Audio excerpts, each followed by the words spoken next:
Hello guys, my name is Abhay Kulkarni and today's date is 30th July and today's our topic of discussion is what are the tree maps and hash maps in the Java programming language. And in the data structure we will see the what is the construction of the tree map and what is the construction of the hash map. So first we will see about what is the tree map. So tree map, it is the technique in which the key value pairs are stored in the ascending order. So the tree map in the Java, there are basically four important points. So the first important points, regardless to the tree map, is that the keys elements cannot be null. That is, the we enter the key elements that should not be null, but there are multiple values that can be null values. So it is the first important point regardless of the tree map. So the second point regardless of the tree map is that the tree maps are not synchronized. uh, that means we cannot predefine the synchronized values, that are which element should be stored in which positions and in which of the right or left. We cannot synchronize that. So this is the non-synchronized. So the tree maps are the next important point regardless about the tree map is that the tree maps elements are stored in the ascending order. So the ascending ordering of the elements are naturally based on its indexes, based on the occurrences of the elements. So these are the important points regarding the uh, tree maps. So the next important point regardless of the tree map is that the we can in the tree map we are implementing the uh, uh, map interface and we are extending the abstract methods. So the in the tree map the elements we are entering, that output will come as a ascending order. So uh, let me tell you one example regarding the tree map construction in the Java programming language. So the first we have to declare the nodes for the constructors that are being relatively and repeatedly changing. So it contains the node left, node right, and the key that we be storing inside the elements positions. And the next is the constructor of that uh, keys for storing the repeatedly occurring elements. And this is all about the node constructor. So now we will see about the implementation of the tree map. So in the tree map, so the first we will check the entering element will be present at the starting point of itself or not. Suppose I have to element the number 10 and its base values. If that value is present inside at the first element, so it is not null. So I will check if that value is greater than I am entering the value or less than I am entering the value. For example, the 10 is already present there and I am entering the element 5. So it will check if the 5 is less than, so if the 5 is less than 10, so it will shift towards the left of the 10 and the value itself. If the number is greater than the 10, it will shift towards the right. So it is not a restricted, or it's not a standard format, so that you can implement your own logic. Suppose I am implementing this logic. Suppose the 10 element, after that if the 5 element came, that element, if it's lower or smaller than element 10, it will shift towards the left of the 10. So the 10 and the left of the 10 will be 5 element. So if the next element is 6, so it will check first the root, that is the root itself is that element or not. If that root element is the same as that of the key, that number will not be stored. The array elements, the tree map elements should only have the unique keys. So if the 6 will came, so it will check if that root element will be same or not.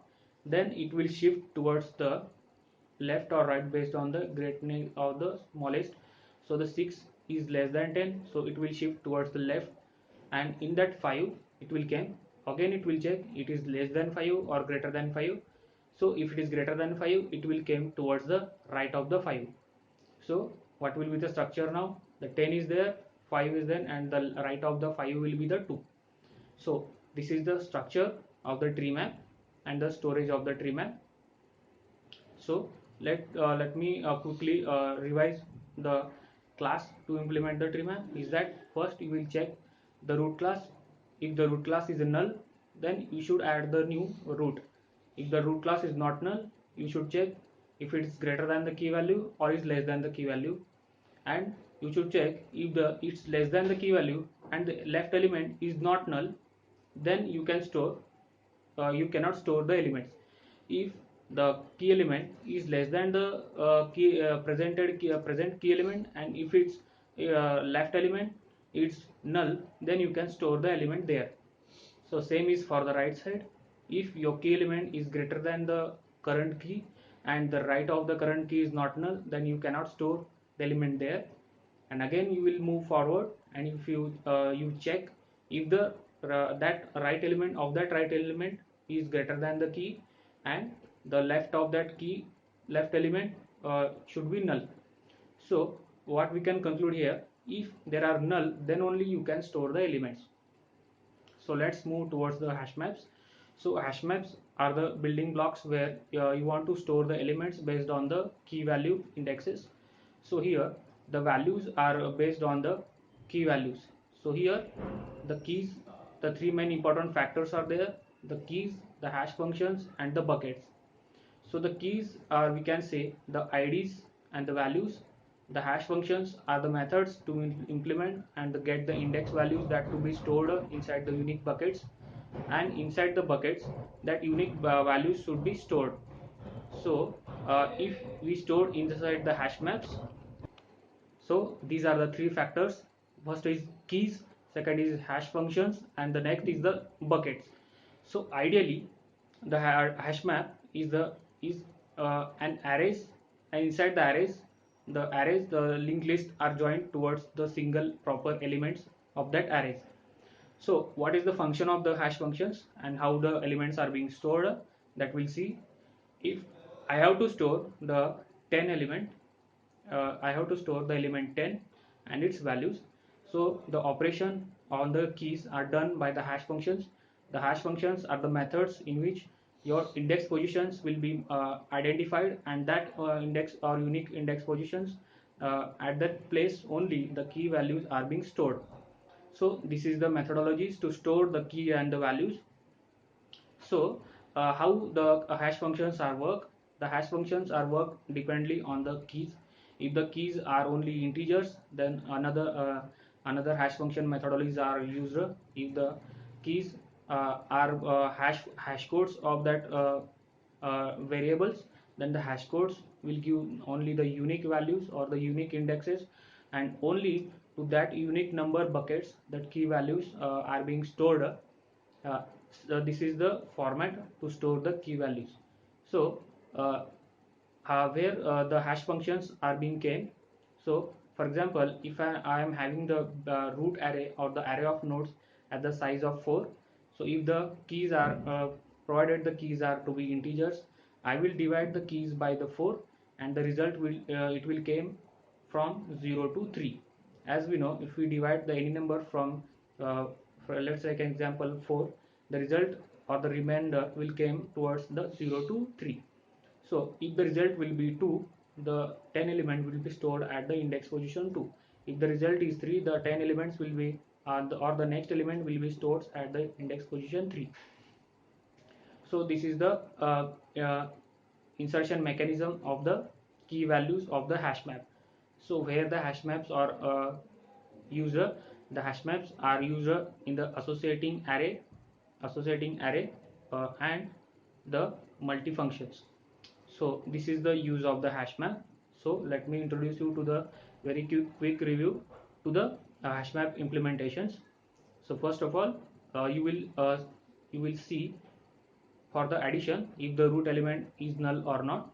If the root element is null, then only you can add your element. Otherwise, if that element, again you are checking the next element is null or not. If that next element is also null, not null, then again you will check inside that linked list the null placement. If you found the null, then only you can put that values there. So this is all about the tree map and hash map. So thank you for the today.